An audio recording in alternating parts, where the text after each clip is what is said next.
Hello বন্ধুরা, আজকের এই ভিডিওতে আমরা দ্বিতীয় পর্যায়ক্রমিক মূল্যায়ন 2026 ক্লাস 5-এর গণিত বিষয়ের প্রশ্নপত্র দেখব।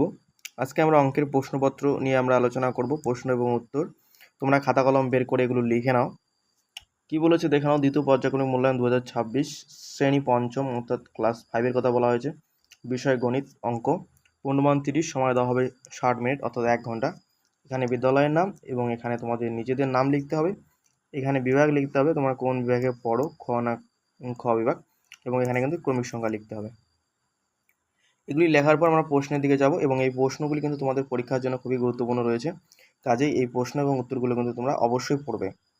প্রথম প্রশ্ন বলেছে সঠিক উত্তরের মাথায় টিক চিহ্ন দাও। ক নম্বর প্রশ্ন, বদমাস যে নিয়মটা রয়েছে সেই নিয়মের বি এর অর্থ হলো ব্র্যাকেট, বাংলায় বলে বন্ধনী। ঠিক আছে। খ নম্বর প্রশ্ন, লুডোর ছক্কার আকৃতি কেমন? লুডোর ছক্কার আকৃতি হচ্ছে ঘনক।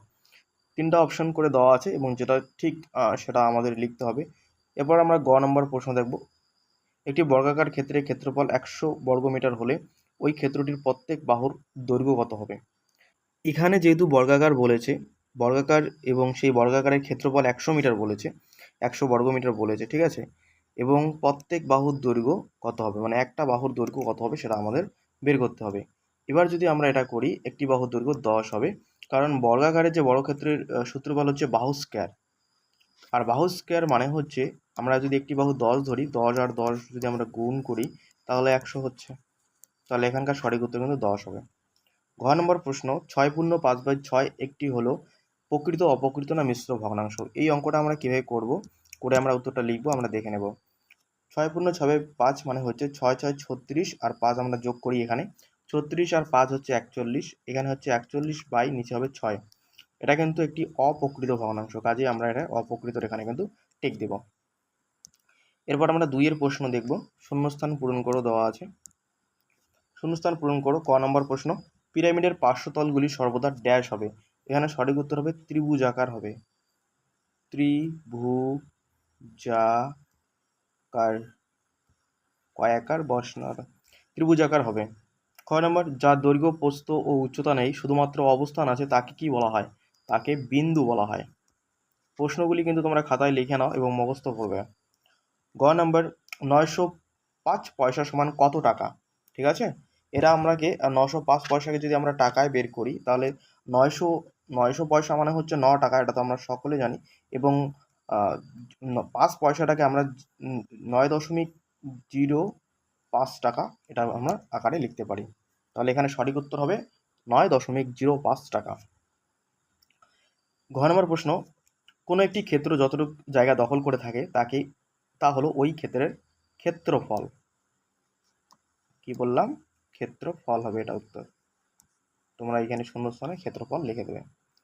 এবার যে 3 প্রশ্নটি আছে, ছোট থেকে বড় সাজাও। ঠিক আছে। ক নম্বর প্রশ্ন বলেছে, দেখে নাও, সংখ্যাগুলো দেওয়া আছে, 1 2 3টা সংখ্যা দেওয়া আছে এবং এগুলি আমাকে ছোট থেকে বড় সাজাতে হবে। এখানে সব থেকে যেটা ছোট আছে 0.005, এটা সব থেকে ছোট। তার থেকে একটু বড় হলো 0.05 এবং সব থেকে এখানে যেটা বড় আছে 0.5। খ নম্বর যেটা আছে, দেখো এখানে আছে খ নম্বরে প্রত্যেকটি দেওয়া আছে। এখানে সব থেকে ছোট যেটা আছে 6.006, তারপরে যেটা আছে 6.066, তারপরে হচ্ছে 6.606। গ নাম্বার যেটা আছে, এখানে দেখো 18.12.17 লেখা আছে। ছোট থেকে বড় যদি আমরা সাজাই তাহলে প্রথমে 12টাই আসবে, 12.999, এবং পরেরটা হচ্ছে 17.9898, তারপর 5, তারপর হচ্ছে 18.235। এখানে 12, 17 এবং 18 এই 3টা দেখলেই আর বাকিগুলো আমাদের কোনো দেখার দরকার নেই, ছোট থেকে বড় আমরা সাজাবো। এবং লাস্ট যেটা আছে এখানে দেখো 108, 106 এবং 108 আছে। প্রথমে তো 106টাই হবে, 106.921। ঠিক আছে।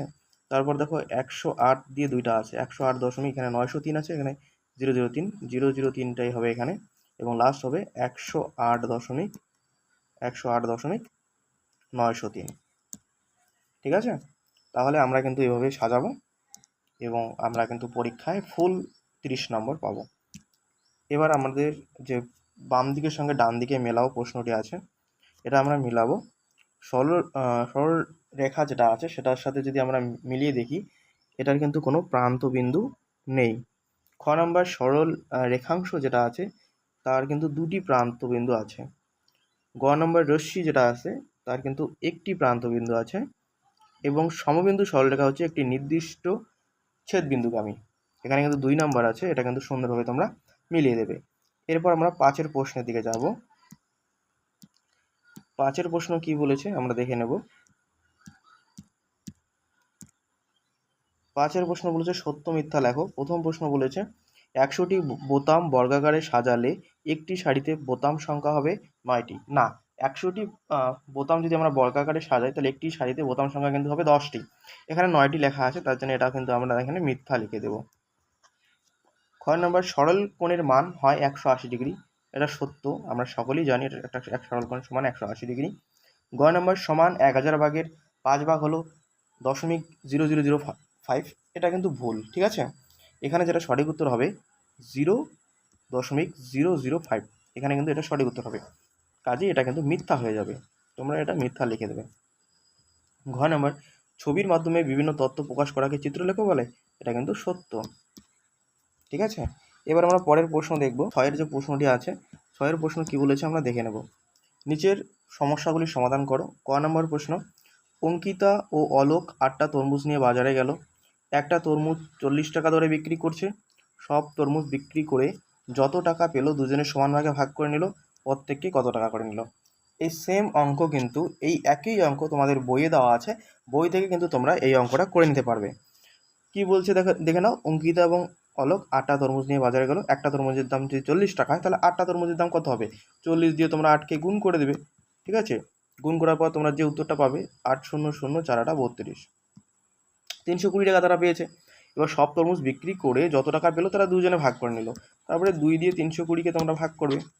ভাগ করলে কি হবে, এখানে প্রত্যেকে কত টাকা করে পাবে একজনে, তাহলে সেটা বের হয়ে যাবে। 2 1কে 2 হবে, এখানে 1 বিয়োগ আসবে, 2 6 দুগুণে 12 হবে এখানে। তারপর এখানে শূন্য নামবে, শূন্য নিচে নামবে, আমি এখানে শূন্যটা দিচ্ছি। তারপর 2 0 শূন্য নেমে এখানে কাটা চিহ্ন হয়ে যাবে।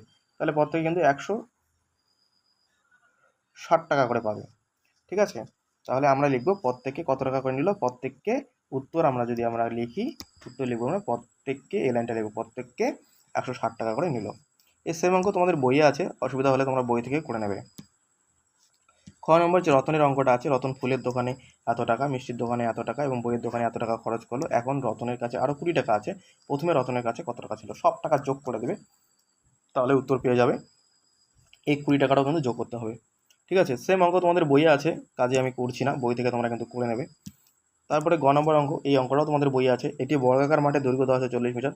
প্রতি বর্গমিটার 6 টাকা হিসেবে ঘাস লাগাতে কত খরচ হবে। সেম অঙ্ক তোমাদের বইয়ে আছে, এটা কিন্তু বই থেকে তোমরা করে নেবে। এবং আমাদের সর্বশেষ প্রশ্ন যেটা আছে, 6.285 কিলোমিটার লম্বা একটি রাস্তা 3 দিনে মেরামতের কাজ চলছে। প্রতিদিন এত কিলোমিটার, প্রথম দিনে এত কিলোমিটার, দ্বিতীয় দিনে এত কিলোমিটার রাস্তা মেরামতের কাজ হয়েছে। তৃতীয় দিনে কত রাস্তা মেরামত করতে হবে। প্রথম দিন এবং দ্বিতীয় দিন তোমরা যোগ করে দেবে, যোগ করার পর এই দিনটা এই কিলোমিটারের সাথে তোমরা বিয়োগ করে দেবে, তাহলে কিন্তু আমরা উত্তরটা পেয়ে যাব। এটাও কিন্তু তোমাদের বইয়ে আছে, বই থেকে কিন্তু এই অঙ্কগুলো তোমরা করে নিতে পারবে। পরবর্তী ভিডিওতে আমরা ক্লাস 5 যে অন্যান্য বিষয় রয়েছে, আমাদের পরিবেশ, স্বাস্থ্য ও শারীর শিক্ষা, কলা ও কর্মশিক্ষা, প্রত্যেকটি বিষয়ের প্রশ্নপত্র দেখব, ঠিক আছে। পরবর্তী ভিডিওতে দেখা হচ্ছে। গুড বাই, ভালো থাকবে।